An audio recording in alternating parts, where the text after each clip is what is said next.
नमस्कार। हम लोग चंद्रकांता के इस अगले हिस्से में आ गए हैं। भाग 4, बयान संख्या 15। 2 घंटे बाद मैंने आप देखें उधर तो जालिम खां को आफत खां ने गिरफ्तार कर लिया। आफत खां कुछ नहीं, पंडित बद्रीनाथ थे। और फिर तेज सिंह पहुंचते हैं।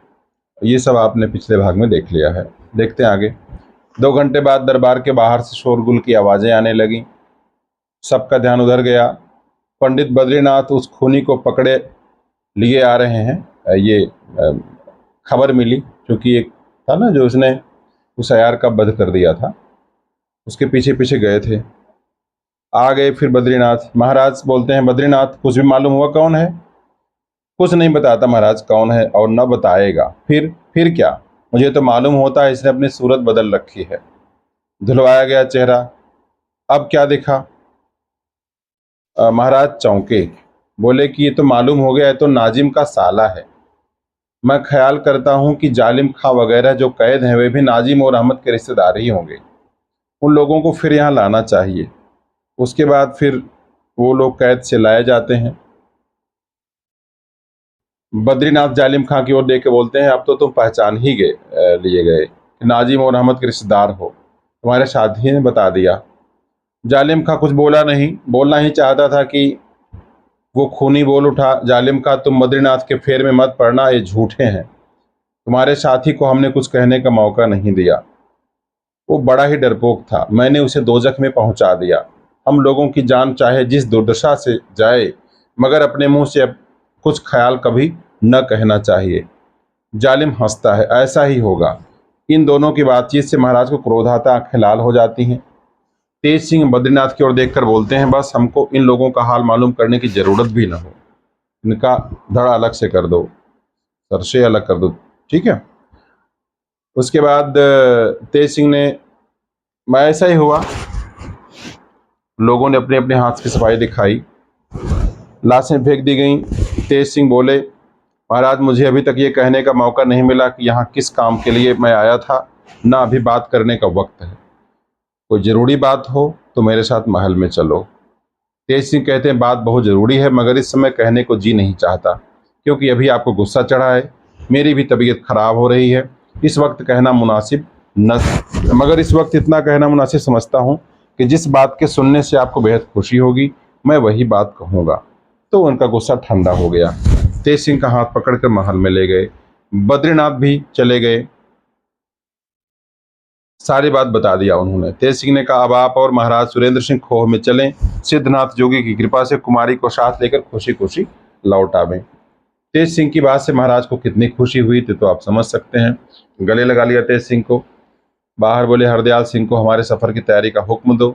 नहा धोकर तुम लोग खाओ पियो। कुमारी की माँ को भी खुशखबरी सुनाता हूँ।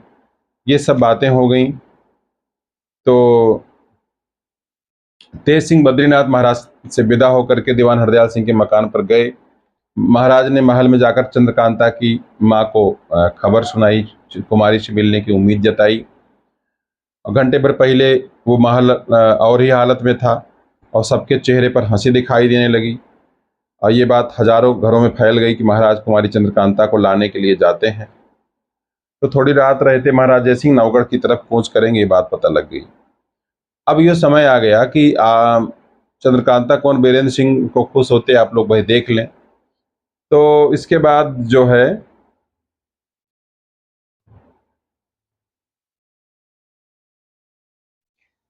बीरेंद्र सिंह, महाराज जय सिंह वगैरह जो तो आज वहां तक पहुंचते नहीं, मगर इसी वक्त हमारे साथ, यानी कि पाठक कहता है, वो लेखक कहता है कि तहखाने में, बल्कि उस बाग में पहुंचिए जिसमें चंद्रकांता की तस्वीर कुमार ने देखा था। योगी और मनकन्या से मुलाकात हुई थी। इसी बाग में गए। अब सूर्यास्त जो है होते होते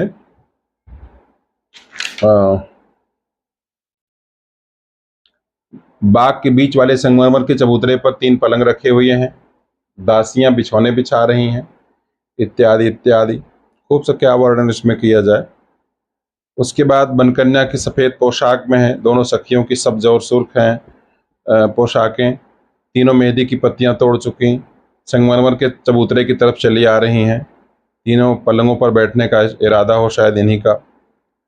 बनकन्या जो है मेहंदी की पत्तियां ज़मीन पर जो है उजल करके थकावट की मुद्रा में जड़ाऊ पलंग पर लेट जाती है। सखियां अगल बगल में बैठ जाती हैं। अब देखो बनकन्या कहती है, ओह थकावट मालूम पड़ती है। सब्ज कपड़े वाली कहती है, घूमने में क्या कमाया है। सुर्ख कपड़े वाली, अरे क्या तो भी थक गई सखी। सब्ज सखी, मैं क्यों थकने लगी, हैं 10-10 कोस का रोज चक्कर लगाती रही तब तो थकी नहीं। दूसरी कहती है, ओफ उन दिनों भी कितना दौड़ना पड़ता था, कभी इधर तो कभी उधर, कभी जाओ तो कभी आओ। पहली कहती, आखिर कुमार के अयार हम लोगों का पता नहीं लगा सके। दूसरी, खुद ज्योतिषी की अकल चकरा गई, जो बड़े रमाल और नजूमी कहलाते थे, दूसरों की कौन कहे। बनकन्या कहती, ज्योतिषी के रमल को इन यंत्रों ने बेकार कर दिया, जो सिद्धनाथ बाबा ने हम लोगों के गले में डाल दिया है और अभी तक जिसे उतारने नहीं देते। पहली सखी कहती, मालूम नहीं इस ताबीज में कौन सी ऐसी चीज है जो रमल को चलने नहीं देती। बनकन्या कहती, मैंने यही बात एक दफे सिद्धनाथ बाबा से पूछी थी, तो जिसके जवाब में बहुत कुछ बक गए। मुझे पता नहीं क्या क्या बोल गए। हाँ इतना याद है कि जिस धातु से रमल बनाई जाती है, रमल के साथी ग्रह, राशि, नक्षत्र, तारों वगैरह के असर पड़ने वाली जितनी धातुएं हैं, उन सबको एक साथ मिलाकर के एक यंत्र बनाया गया है। जिसके पास ये यंत्र रहता है उसके बारे में कोई नजूमी या ज्योतिषी रमल के जरिए नहीं देख सकता है। तो सखी कहती है, बेशक इसमें बहुत कुछ असर है। मैं सूरजमुखी बनकर गई थी तब भी ज्योतिषी रमल से पता लगा सकी कि वह अयार है। मनकन्या कहती, कुमार तो खूब ही छके होंगे। अरे कुछ न पूछिए, वे बहुत घबराए कि यह शैतान कहाँ से आई और क्या शर्त करा के अब क्या चाहती है।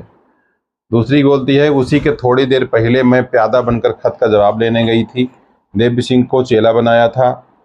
यह कोई नहीं कह सका कि इसे मैं पहचानता हूँ। तो पहली वाली कहती है, तो यह सब तो है ही है, मगर किस्मत भी कोई भारी चीज़ है। देखो जब शिवदत्त के आयारों ने तिलस्मी किताब चुराई थी, जंगल में ले जाकर जमीन के अंदर गाड़ रहे थे, उसी वक्त संजोग से हम लोगों ने पहुंचकर दूर से देख लिया गाड़ रहे हैं, और किताब मिल गई थी।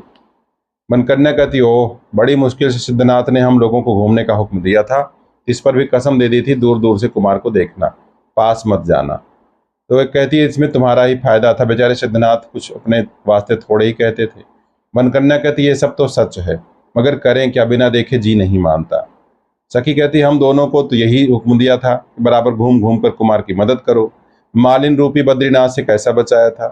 दूसरी कहती है, क्या अयार लोग पता लगाने की कम कोशिश करते थे, मगर यहाँ तो अयारों के गुरु घंटाल सिद्धनाथ हरदम मदद पर थे, उनके लिए तो क्या हो सकता था। देखो गंगा जी में नाव के पास आते वक्त तेज सिंह, देवी सिंह, ज्योतिषी जी कैसा छके, और हम लोगों ने सबों के कपड़े तक ले लिए। सब्ज सखी कहती है, हम लोग तो जानबूझकर उन लोगों को अपने साथ लाए थे।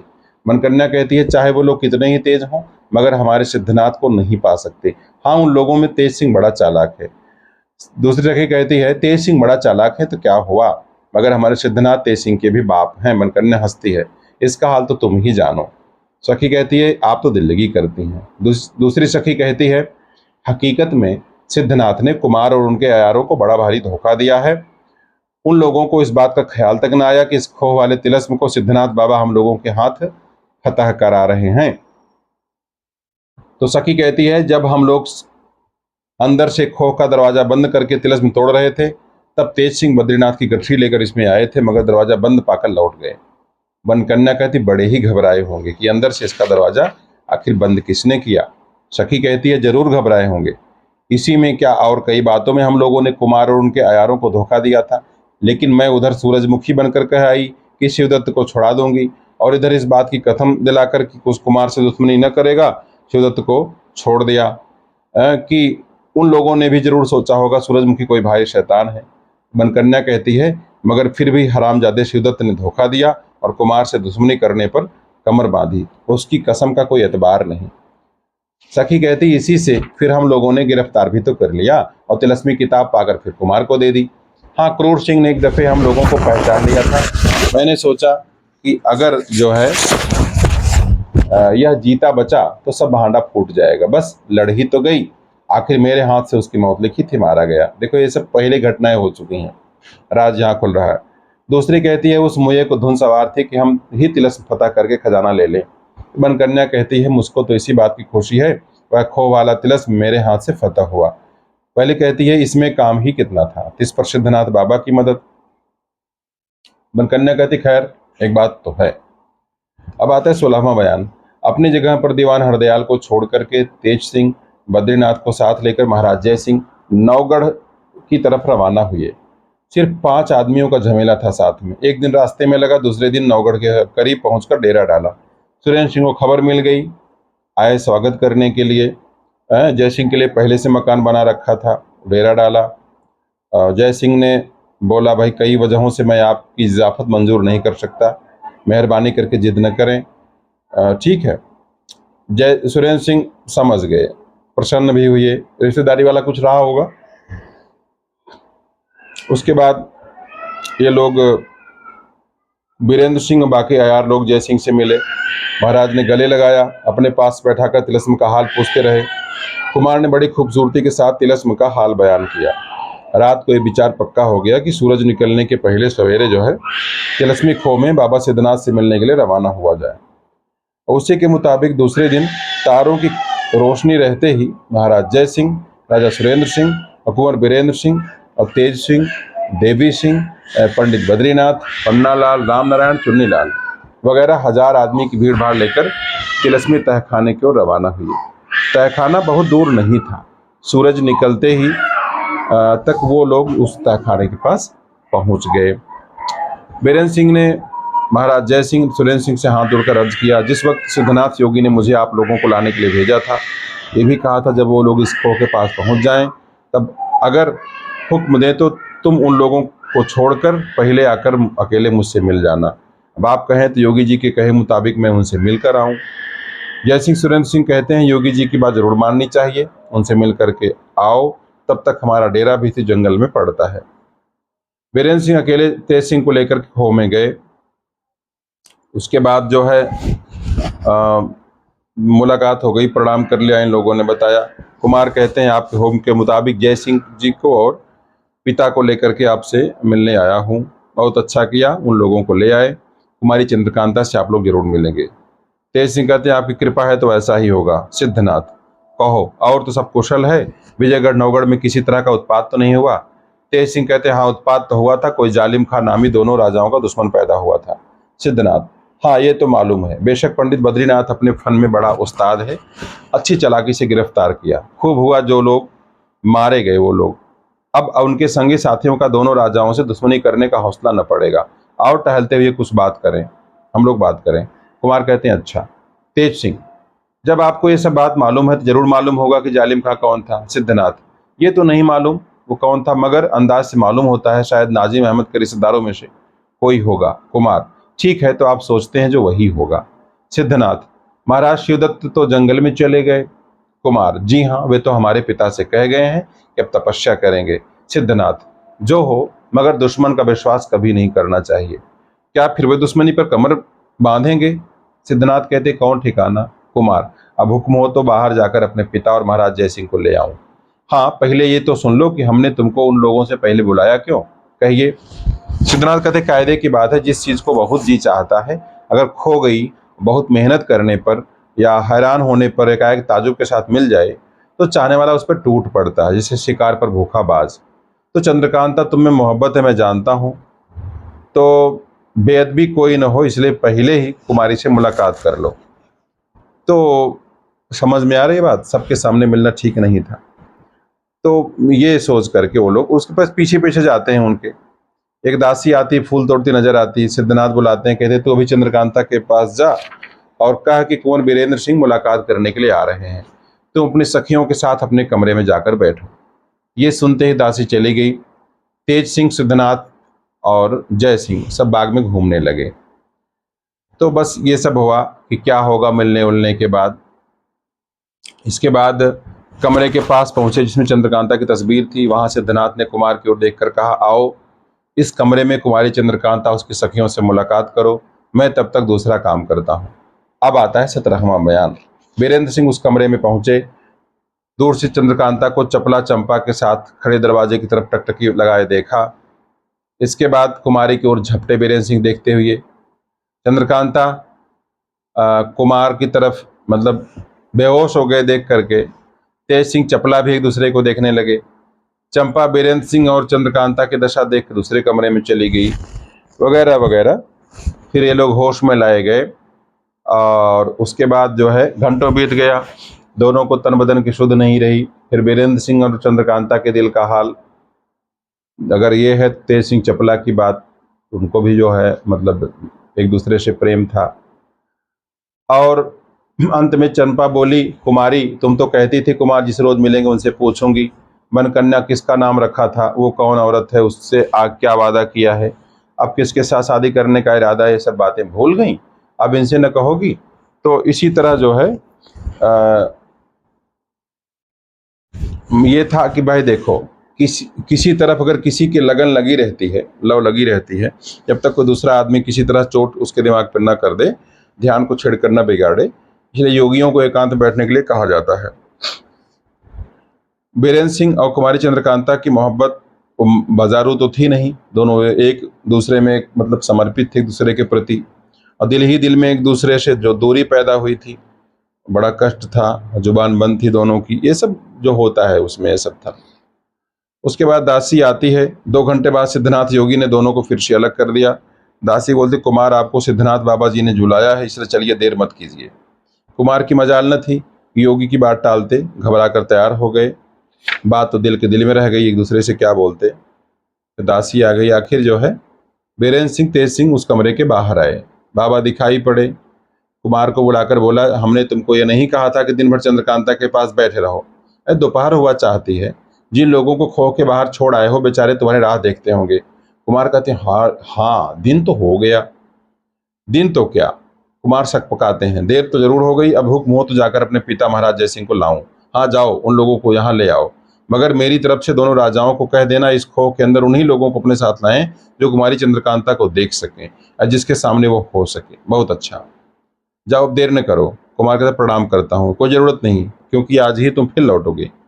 तेज सिंह कहते, दंडवत, तुमको तो जन्मर दंडवत करने का मौका मिलेगा, मगर इस वक्त इस बात का ख्याल रखना कि तुम लोगों की जुबानी कुमारी से मिलने का हाल खोह के बाहर वाले न सुने, और आती वक्त अगर दिन थोड़ा रहे तो आज मत आना। जी नहीं, हम लोग क्यों कहने लगे, अच्छा जाओ। चले गए वो लोग, खोह के बाहर आए। 18वां बयान। दिन जो है दोपहर से कुछ ज्यादा ही हो चुका था। उस वक्त तक कुमार ने स्नान पूजा कुछ नहीं की थी। लश्कर में गए। कुमार राजा सुरेंद्र सिंह जय सिंह से मिले, योगी का संदेश दिया। उसके बाद सुरेंद्र ने कहा, योगी जी ने कहला भेजा उन्हीं लोगों को अपने साथ खो में लाओ जो जिसके सामने कुमारी हो सके। जय सिंह कहते हैं, हाँ हम आप कुमार और तेज सिंह तो जरूर ही चलेंगे, बाकी जिसको आप चाहें ले चलें। सुरेंद्र कहते हैं, हम बहुत आदमियों को साथ ले जाने की जरूरत नहीं, आयारों को जरूर ले चलना चाहिए, क्योंकि इन लोगों से किसी किस्म का पर्दा नहीं रह सकता, बल्कि आयारों से पर्दा रखना ही मुनासिब नहीं। जय सिंह कहते हैं, आपका कहना बहुत ठीक है, इन आयारों के सिवाय और कोई इस लायक नहीं जिसे अपने साथ खो में ले चले। वैसे हजारों आदमी थे। सब बात पक्की करके थोड़ा दिन रह गया तो सुरेंद्र सिंह ने तेज सिंह को बुलाकर कहा, यहाँ से चलकर बाबा जी के पास पहुंचने तक राह में कितनी देर लगती है। कहते 5-6 घड़ी में उस बाग तक पहुंच जाएंगे जिसमें बाबा जी रहते हैं, मगर इस वक्त चलना ठीक नहीं क्योंकि दिन बहुत थोड़ा रह गया, रास्ता बहुत टेढ़ा मेढ़ा है, अंधकार हो गया है। तो लेकिन अब ये हुआ सुबह के हम लोग चलेंगे। अब आती है सुबह की बात, मॉर्निंग में। 19वां बयान। सुबह जो है ये लोग तैयार हो जाते हैं जाने के लिए। तेज सिंह ने दोनों ताले खोले, जिन्हें देख महाराज जय सिंह सुरेंद्र सिंह बहुत हैरान हो गए। खोह के अंदर जाकर इन लोगों की और कैफियत हो गई, ताजुब भरी निगाहों से देखने लगे चारों ओर, तारीफ करने लगे। और घुमाते फिराते कई ताजुब की चीज़ों को दिखाते और कुछ हाल समझाते। सबों को साथ लिए तेज सिंह उस बाग के दरवाजे पर पहुंचे जिसमें सिद्धनाथ रहते थे। इन लोगों के पहुंचने के पहले सिद्धनाथ अगवानी करने के लिए द्वार पर मौजूद थे। तेज सिंह ने महाराज जय सिंह और सुरेंद्र सिंह को उंगली के इशारे से बताकर कहा, देखिए सिद्धनाथ बाबा दरवाजे पर खड़े हैं। दोनों राजा चाहते थे कि जल्दी से पहुंचकर बाबा को दंडवत करें, मगर इसके पहले बाबा जी ने पुकारा, खबरदार मुझे कुछ दंडवत न करना, नहीं तो पछताओगे और मुलाकात भी न होगी। चाह करके भी दंडवत न कर पाए, समझ नहीं पाए कि दंडवत करने से क्यों रोका, और पास पहुंचकर हाथ मिलाना चाहा, मगर बाबा जी ने भी मंजूर न किया। कहा, मैं इस लायक नहीं, आपका दर्जा मुझसे बहुत बड़ा है। सुरेंद्र कहते हैं, साधुओं से बढ़कर किसी का दर्जा नहीं हो सकता। बाबा जी कहते हैं, आप कहना बहुत ठीक है, मगर आपको मालूम नहीं कि मैं किस तरह का साधु हूँ। साधु चाहे जिस तरह का हो, मगर पूजने योग्य है। बाबा जी कहते हैं, किसी तरह का हो, मगर साधु हो तब तो आप हैं कौन? बाबा जी कहते हैं, कोई भी नहीं। जय सिंह, आपकी बातें ऐसी हैं कुछ समझ में ही नहीं आती हैं, और हर बात ताजुब, तरद्दुद, सोच और घबराहट बढ़ाती है। बाबा जी हंसते हैं, अच्छा जाइए, आइए इस बाग में चलिए। सब लेकर सिद्धनाथ बाग के अंदर जाते हैं। फिर वहां पर दीवान खाने में पहुंचते हैं, कुमारी के दरबार जहां कुमार ने देखा था। सब बैठते हैं, आयार वगैरह सब बैठते हैं अपने अपने दर्जे के हिसाब से। बाबा जी कहते हैं, आप लोग कुशल से तो हैं, आपकी कृपा से बहुत आनंद है। जवाब मिलता है, आज तो आपसे मिलकर प्रसन्नता हुई। अब आप लोगों को यहाँ तक आने में तकलीफ हुई तो उसे माफ़ कीजिएगा। बाबा जी बोलते हैं, जय सिंह, आने के ख्याल से ही हम लोगों की तकलीफ जाती रही। आपकी कृपा न होती और यहाँ तक आने की नौबत न पहुँचती तो मालूम कब तक चंद्रकांता के वियोग का दुख हम लोगों को सहना पड़ता। बाबा जी मुस्कुराते हैं, अब कुमारी की तलाश में आप लोग तकलीफ न उठावेंगे। जय सिंह कहते हैं, आशा है आज आपकी कृपा से कुमारी को जरूर देखेंगे। बाबा जी, शायद किसी वजह से अगर आप कुमारी को न देख सके तो कल आप लोग उससे मिलेंगे। इस वक्त आप लोग स्नान पूजा से छुट्टी पाकर कुछ भोजन कर लें, तब हमारे आपके बीच कुछ बातचीत होगी। एक दासी को बुलाते हैं बाबा जी, हमारे मेहमान लोगों के नहाने का सामान उस बाग में दुरुस्त करो जिसमें एक बावली है। तो बाबा जी जो है सबको लेकर के उस बाग में गए जिसमें बावली थी। सभी ने नहाया वहाया, स्नान किया। उसके बाद वो सब पुराने दृश्य थे। सब निश्चिंत होकर बैठते हैं तो सुरेंद्र सिंह ने सिद्धनाथ योगी से कहा, एक खूबसूरत पहाड़ी जिसमें कई बाग हैं, हमारे ही इलाके हैं, लेकिन आज तक कभी देखने की नौबत नहीं आई। क्या इस बाग से ऊपर ही ऊपर कोई और रास्ता है? बाबा जी कहते हैं, इसकी राह गुप्त होने के सबब से यहाँ कोई आया जा नहीं सकता। हाँ, जिसे हम इस छोटे से तिलिस्म की कुछ खबर है वो आ सके। एक रास्ता तो इसका यही है जिससे आप आए हैं, दूसरी रास्ता बाहर जाने के लिए है, थोड़ा सा और गुप्त है, छुपी हुई है।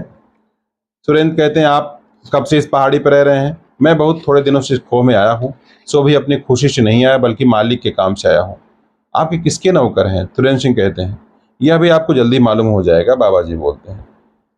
जय सिंह सुरेंद्र सिंह की ओर इशारा करते हैं, महाराज की जुबानी मालूम होता है कि यह दिलचस्प पहाड़ी चाहे इनके राज्य में हो, मगर इन्हें खबर नहीं और यह जगह भी ऐसी नहीं मालूम होती जिसका कोई मालिक न हो। आप यहाँ के रहने वाले नहीं हैं, तो इस दिलचस्प पहाड़ी और सुंदर मकानों बगीचों का मालिक कौन है? तो बाबा ने जवाब नहीं दिया। बनकन्या आती दिखाई पड़ी, दोनों सखियां साथ में थीं, 10-15 दासियां भी थीं। बाबा बनकन्या से बोलते हैं, इस जगह की मालिक यही है। सब बनकन्या की ओर देखने लगते हैं, जो जितने लोग थे वहां पे। उसके बाद ये हुआ कि कहीं कुमारी को इसी ने तो कैद नहीं किया है, तो इसे दोस्त तो कह नहीं सकते। फिलहाल नीचे मुंह किए इस तरह की बातें सोचते सोचते कुमार को गुस्सा आता है। फिर बनकन्या की ओर देखते हैं, लेकिन मोहब्बत थी उसके प्रति, क्या सोचते, लेकिन गुस्सा बहुत देर रह नहीं पाया। उसके बाद कहते हैं, नहीं नहीं, ये दुश्मन तो नहीं है, लेकिन ना मालूम ऐसा ख्याल मेरे दिल में क्यों आया। इससे बढ़कर कोई दोस्त भी तो नहीं, मदद न करती तो तिलस्म न टूटता, कुमारी के मिलने की उम्मीद जाती रहती, मैं दुश्मनों के हाथ पड़ जाता। यही सब मन में आ रहा था। तो सिद्धनाथ योगी की ओर देख करके पूछते हैं, बेचारी चंद्रकांता इस खो में फंसकर इन्हीं की कैद में पड़ी होगी। बाबा कहते हैं कि नहीं, ऐसी बात नहीं है, है ना? एक मिनट।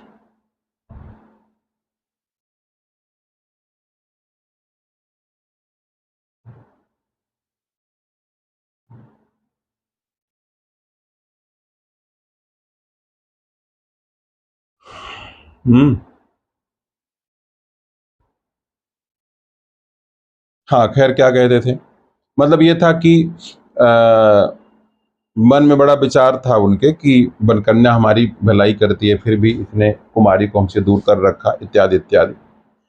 अब ये बोलते हैं, बाबा बोलते हैं कि जब चंद्रकांता में फंसी थी उस वक्त कोई मालिक न था, उसके बाद ये पहाड़ी बाग मकान इनको मिला है।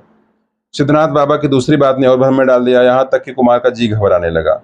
और अगर जयसिंह सुरेंद्र सिंह न होते तो चिल्लाते, मगर शर्म ने मुंह बंद कर लिया। तो जयसिंह सुरेंद्र सिंह से न रहा गया। सिद्धनाथ की ओर देख करके बोले और गिड़गिड़ाए, मतलब बोले, आप कृपा करके इस पेचीदी और बहुत सी मानी पैदा करने वाली बातों को छोड़िए। बताइए लड़की है कौन, यह पहाड़ी इसे किसने दी, और चंद्रकांता कहाँ है? जयसिंह सुरेंद्र सिंह की बात सुनकर बाबा जी मुस्कुराने लगे। बनकन्या की ओर देखकर अपनी ओर बुलाया, और एक कोई चीथ झिल्ली जैसी चिपकी थी, खींच ली, है ना, और जय सिंह के पैर में डाल दिया, हाथ पकड़ करके बोले, ले ही आपकी चंद्रकांता है। चेहरे पर से झिल्ली उतर जाने से सबने देखा चंद्रकांता ही थी, वो बनकन्या नहीं थी। जय सिंह ने पैर से उसका सिर उठाकर देर तक जो है छाती से लगा लिया, मतलब खुश हो गए। सखियां जो थी वो भी चपला और चंपा थी। एक मिनट,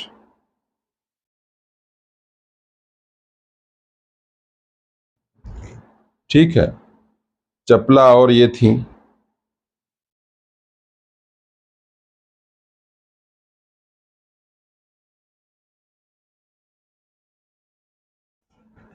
तो जैसे चेहरे की झिल्ली उतर जाती, पता लगता है कि बनकन्या नहीं चंद्रकांता है, दोनों दासियां चपला और चंपा है, ये पता लग जाता है।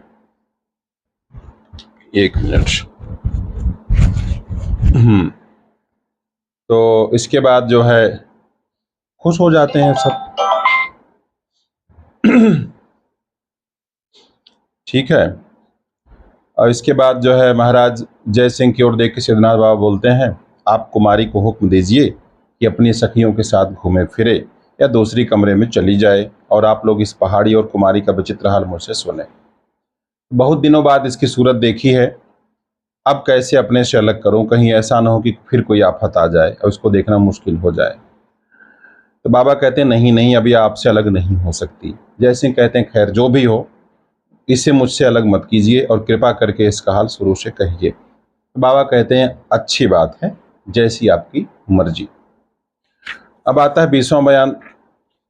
महाराज जय सिंह सुरेंद्र सिंह के पूछने पर सिद्धनाथ बाबा ने दिलचस्प पहाड़ी चंद्रकांता का हाल बता दिया कि भाई मुझे मालूम था कि ये छोटा सा तिलस्म है, चुनार के इलाके में भी कोई तिलस्म है, और जिसके हाथ से टूटेगा उससे शादी होगी, उसी के दहेज के सामान पर यह तिलस्म बंधा है, शादी होने के पहले वह इसकी मालिक होगी। तो सुरेंद्र कहते हैं, पहले बताइए तिलस्म किसे कहते हैं, कैसे बनाया जाता है?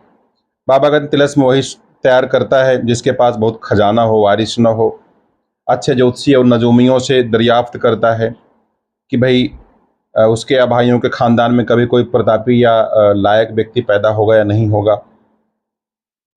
तो ये सब जो है इसी बारे में सारी बातें होती हैं। तिलस्म बांधने का तरीका क्या होता है, हिफाजत करने के लिए दो एक बलि दे देते हैं, प्रेत या सांप होकर के उसकी हिफाजत करता है, कहे आदमी के सिवाय दूसरे को पैसा लेने नहीं देता, ये सब बताते हैं। पुराने ज़माने में तिलस्म भी बांधा जाता था तो बहुत तांत्रिक ज्योतिषी वगैरह इकट्ठे होते थे, नजूमी वैद्य कारीगर, फिर खजाना रखते थे, ज़मीन खोदी जाती थी, ये सब बताते हैं वो।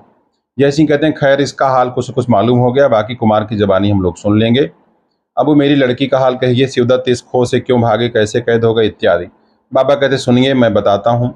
जब चंद्रकांता आई तो 2 दिन तकलीफ से काटा, तीसरी रोज़ खबर लगाने पर मैं यहाँ पहुँचा, कुमारी को छुड़ाया, अब फिर दिखाऊंगा आप लोगों को वो सब जगह। सुरेंद्र कहते हैं, तिलस्म तोड़ने में ताकत की जरूरत पड़ती है।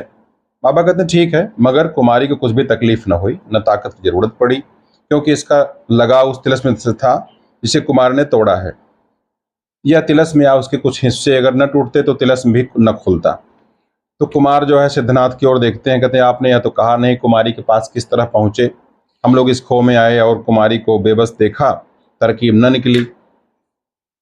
बाबा कहते हैं कि वो सोचने से तिलस्म का हाल मालूम नहीं होता। मैं भी सुन चुका था कि इस खो में चंद्रकांता फंसी पड़ी हैं और आप छुड़ाने की फिक्र कर रहे हैं, मगर कुछ बन नहीं पड़ता। मैं यहाँ पहुंचकर कुमारी को छुड़ा सकता था, लेकिन मुझे मंजूर न था। मैं चाहता था कि यहाँ का माल असबाब कुमारी के हाथ लगे। कुमार कहते हैं, आप योगी हैं, योग बल से इस जगह पहुंच सकते हैं, मगर मैं क्या कर सकता था?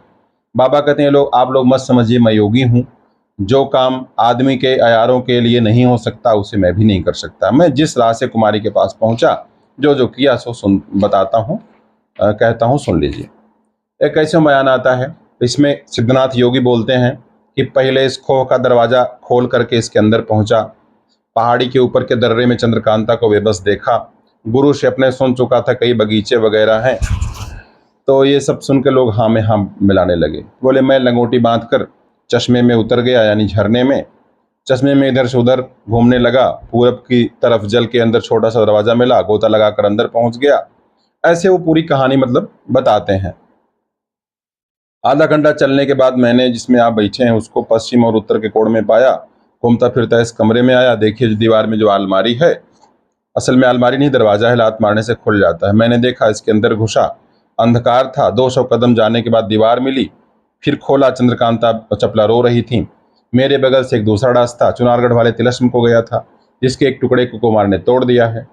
मुझे देखते घबरा गई। मैंने कहा डरो मत, मैं तुम दोनों को छुड़ाने आया हूँ। फिर इस बगीचे में लेके चला आया। और उसके बाद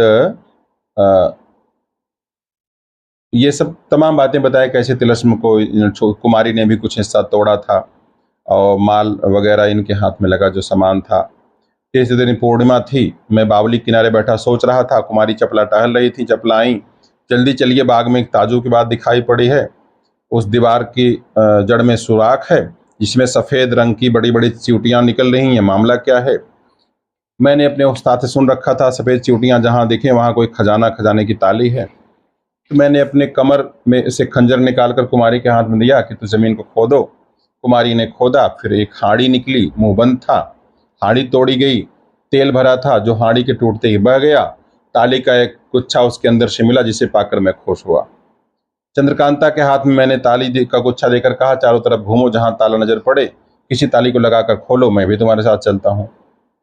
तो ऐसे ऐसे करके 30 तालियां थीं। 30 ताले खोले और 3 दरवाजे तो ऐसे मिले जिनसे हम लोग ऊपर ऊपर इस तिलस्म के बाहर हो जाएं। 4 बाग और तेज कुठरियां असबाब खजाने की निकली, जिनमें हर एक किस्म का अमीरी का सामान बेहद खजाना मौजूद था। ऊपर ही ऊपर तिलस्म से बाहर हो जाने का रास्ता मिला। मैं अपने घर गया। कई दासियां और थीं और ज़रूरी चीज़ें कुमारी के वास्ते लेकर फिर यहाँ आया। कई दिनों में यहाँ के सब ताले खोले गए। तब तक रहते रहते यहाँ कुमारी की तबीयत घबरा गई। मैंने कई बार कहा तिलस्म के बाहर घुमा फिरा चाहती हूँ। बोला उन्होंने। मैंने मंजूर भी कर लिया। सूरत बदल दी अपनी कारीगरी से, वो तो बन कन्या बन गई थी। ऐसे करके सारा बातें बता दिया इन्होंने। कुंवर बीरेंद्र सिंह ने उस तिलस्म का खजाना हासिल किया। यहाँ का माल असबाब छिपा था कुमारी को मिल गया। जयसिंह की ओर देखे कि यह चंद्रकांता मेरी लड़की या मालिक थी। अब आपकी जमा आपके हवाले करता हूँ। शिवदत्त की रानी पर रहम खाकर कुमारी ने दोनों को छोड़ दिया था। कसम दिला दी थी कुमार से किसी तरह की दुश्मनी न करेंगे, मगर दुष्ट ने न माना। पुराने साथियों से मुलाकात होने पर बदमाशी पर कमर बांधी कुमार के पीछे लश्कर की तबाही करने लगा। मैं लाचार होकर मैंने गिरफ्तार कर लिया। खो में फिर वहीं रख दिया जहां उसे कैद करके डाला गया था। अब जो पूछना हो बताइए, पूछिए, मैं बताता हूँ, शंका मिटाता हूँ। सुरेंद्र कहते हैं तमाम बातें तो हो गई, बाकी बातें फिर पूछ लूंगा। कुमारी की मदद आपने क्यों की? जयसिंह कहते हैं यही सवाल तो मेरा भी था। मैं योगी महात्मा नहीं हूँ, आपने ये भी कह दिया, फिर आप हैं कौन? बाबा कहते हैं खैर मालूम भी हो जाएगा। जयसिंह कहते हैं जो चंद्रकांता से बेटी, क्या तुम नहीं जानती कौन है? वो हाथ जोड़कर कहती हैं मैं जानती हूँ। क्यों लेकिन कहूँ? इन्होंने कसम दिला दिया है, मैं कह नहीं सकती। बाबा कहते हैं आप जल्दी क्यों करते हैं? अभी थोड़ी देर में मेरा हाल भी आपको मालूम हो जाएगा। पहले चलकर उन चीज़ों को देख लीजिए जो कुमारी चंद्रकांता को इस तिलस्म से मिली हैं। जयसिंह कहते हैं जैसे आपकी मर्जी। बाबा भी खड़े हो गए और सबको साथ लेकर के दूसरी तरफ गए बगीचे के। ठीक है, अब आते हैं 22वें बयान पर। बाबा जी यहाँ से उठकर महाराज जयसिंह वगैरह के साथ दूसरे बगीचे में पहुंचे। घूम फिरकर बाग, इमारत, खजाना सब दिखलाने लगे और जो इस तिलस्म में कुमारी ने पाया था। जयसिंह ने देखा, वाह धन्य थे वे लोग जिन्होंने इतनी दौलत इकट्ठी की थी। मैं अपना बिल्कुल राज्य बेचकर भी इस तरह के दहेज का सामान इकट्ठा करना चाहता तो उसका चौथाई भी न कर सकता था। फिर जवाहिर खाना उस बाग में, मतलब ढेर सारे खजाने दिखाई पड़े। तीसरे चौथे बगीचे में कोठरियाँ मिली, ये सब में खजाने मिले। सब कोई फिर दीवान खाने में बैठे। जयसिंह ने सिद्ध बाबा से कहा, आपने जो मदद की कुमारी चंद्रकांता की जान बचाई, एहसान करके ताउम्र हम लोगों के सिर एहसान आपका रहेगा। अब सब्र नहीं किया जाता, अपनी बात बताइए। बाबा मुस्कुराते हैं, मैं अपना हाल आप लोगों पर जाहिर करता हूँ, सब्र करिए। जोर से सीटी बजाते हैं। जफील होती हैं, दासियाँ आती हैं। बाबा कहते हैं हमारे नहाने के लिए, जल पहनने के लिए असली कपड़ों का संदूक इस कोठरी में लाकर जल्द रखो, आज मैं उस मृगछाले लंबी दाढ़ी को इस्तीफा दूंगा। सिद्ध बाबा के हुक्म की तामील हुई। फिर कोठरी में चले गए, नहाने का जल, पहनने के कपड़े वगैरह थे। उसके बाद फिर आ गए। ये जो है जीत सिंह थे, तेज सिंह के पिताजी। सुरेंद्र सिंह ने पहचान लिया, कहा तुम मेरे भाई से भी 1000 दर्जे बड़े हो। गले लगा लिया और कहा शिवदत्त और कुमार से लड़ाई हुई तब तुमने सिर्फ 500 सवार लेकर कुमार की मदद की थी। आज तो तुमने कुमार से बढ़कर नाम पैदा किया। पुस्तहा पुस्त के लिए नवगढ़ विजयगढ़ दोनों राज्यों के ऊपर अपने एहसान का बोझ रखा, गले लगाए रखे, इत्यादि इत्यादि। खूब सम्मान दिया। जय सिंह ने भी भाई जैसा माना। मालूम हुआ कि चंद्रकांता को बचाने वाले, नवगढ़ विजयगढ़ को इज्जत दिलाने वाले, राज्यों की तरक्की करने वाले, अयारों को धोखे में डालने वाले, बीरेंद्र सिंह को धोखे में डालकर विचित्र तमाशा दिखाने वाले, पहाड़ी से कुत्ते कुमार को बचाने वाले, चुनार राज्य में फतह का डंका बजाने वाले सब योगी यही महात्मा जीत सिंह थे। अब खुशी का ठिकाना नहीं था। अच्छा, इसके बाद जय सिंह ने उसी वक्त चंद्रकांता का हाथ पकड़ के सुरेंद्र सिंह के पैर में डाल दिया। कहा आज्ञा कीजिए, इस लड़की को मैं अपने घर ले जाऊं, जात बिरादरी पंडित लोगों के सामने बीरेंद्र सिंह की लौंडी बनाऊं, यानी दासी बनाऊं, विवाह के लिए कह रहे थे। सुरेंद्र सिंह ने कहा अब क्या करना चाहिए। जीत सिंह कहते हैं सबों को यहाँ से चलना चाहिए, मगर मेरी समझ में यहाँ से माल असबाब खजाने को ले चलने की जरूरत नहीं, क्योंकि अव्वल तो यह माल असबाब कुमारी चंद्रकांता के किसी का मतलब का नहीं, दहेज का माल है। इसकी तालियां भी पहले से इनके कब्जे में हो रही हैं, तो यहाँ से उठाकर ले चलने, इनके साथ भेजकर लोगों को दिखाने की कोई ज़रूरत नहीं। यहाँ की आबो हवा कुमारी को बहुत पसंद है, तो जब तक मैं समझता हूँ चंद्रकांता फिर यहाँ आकर कुछ दिन जरूर रहेंगी, इसलिए हम लोगों को खाली हाथ सिर्फ चंद्रकांता को लेकर बाहर होना चाहिए। तो ये लोग चले जाते हैं, दासियों को बुलाते हैं। जीत सिंह कहते तुम लोग अपने अपने चेहरे साफ करके अपनी सूरत में आ जाओ, पालकी लेकर यहाँ से जाओ, यहाँ आओ कुमारी के लिए जो मैंने पहले से मंगा रखी थी। जीत सिंह का हुक्म पाकर वो जाती हैं, लगभग 20 के आसपास होंगी, असली सूरत में आती हैं और जड़ाऊ, सोने से जड़ाऊ पालकी लेके आती हैं कंधे पर। बीरेंद्र सिंह तेज सिंह पहचान लेते हैं। तेज सिंह कहते हैं वाह, अपने घर की लौंडियों को आज तक मैंने न पहचाना, मेरी माँ ने भी यह भेद मुझसे न कहा। अब 23वां बयान आता है। जिस रास्ते से बीरेंद्र सिंह वगैरह आया जाया करते थे, जय सिंह आए थे, इस लायक नहीं थी घोड़ा हाथी पालकी पे सवार कोई जा सके। खो में 2 घोड़े भी थे जो कुमारी के सवारी के वास्ते लाए गए थे। जीत सिंह ने उन्हें महाराज जय सिंह सुरेंद्र सिंह की सवारी के लिए तजवीज़ करके कुमार के वास्ते एक हवादार मंगवाया, लेकिन कुमार ने उस पर सवार होने से इनकार करके पैदल चलना कबूल कर दिया। उस बाग के दक्षिण की ओर एक बड़ा फाटक था, जिसके दोनों बगल लोहे की 2 खूबसूरत पुतलियां थीं। बाईं पुतली के पास जीत सिंह पहुंचे, दाहिनी आंख में उंगली डाली, उसका पेट 2 पल्लों की तरह खुल गया। चांदी की एक मुट्ठा नजर आया। जय सिंह ने घुमाया, फिर वह फाटक जमीन में घुसता जाता था। फिर एक बगीचा नजर आया, है ना, मैदान नजर आया। फाटक खुला। जीत सिंह बोले इसी राह से हम लोग बाहर होंगे। आधी घड़ी से भी ज्यादा न बीता होगा, जो घोड़े पर सवार होकर जय सिंह, सुरेंद्र सिंह, चंद्रकांता की पालकी सब फाटक के बाहर हो गए। उसके बाद लश्कर में पहुंचे लोग। खो के दरवाजे पर जो उतरा हुआ था, रात भर उसी जगह रहकर सुबह को कूच किया। यहाँ से खूबसूरत और कीमती कपड़े पहने कहारों ने कुमारी की पालकी उठाई, महाराज जय सिंह के साथ विजयगढ़ रवाना हुई। मगर वो दासियां थीं जो आज तक कुमारी के साथ थीं, यहाँ तक कि उनकी पालकी उठाकर लाई थी, मोहब्बत की वजह और महाराज सुरेंद्र सिंह के हुक्म से कुमारी के साथ हो गई। सुरेंद्र सिंह कुमार को लेकर नवगढ़ से रवाना हुए। बीरेंद्र सिंह पहले महल में जाकर मां से मिले, कुलदेवी की पूजा करके बाहर आए। अब खुशी से दिन गुजरने लगे। 8वें दिन जय सिंह का भेजा तिलक आ गया, धूमधाम से बीरेंद्र सिंह को चढ़ाया गया। तो मतलब बीरेंद्र सिंह चंद्रकांता का वृत्तांत यहीं पर पूरा होता है। अब कुमार की शादी बची है, तो अब इसमें क्या कहा जाए, है ना। शादी उदी जैसे होती है, केवड़े का छिड़काव, ये सब, बारात का आना है। विजयगढ़ में जनवासी की तैयारी थी, बारात पहुंचने के पहले समा बंधा था। ये सब। शिवदत्त जो है वो भी आए थे घोड़े पर सवार होकर, सरपेंच बांधे, कमर से दोहरी तलवार लटकाए, हाथ में झंडा लिए। दूल्हा बने कुमार भी घोड़े से उतरकर जनवासे के अंदर आए।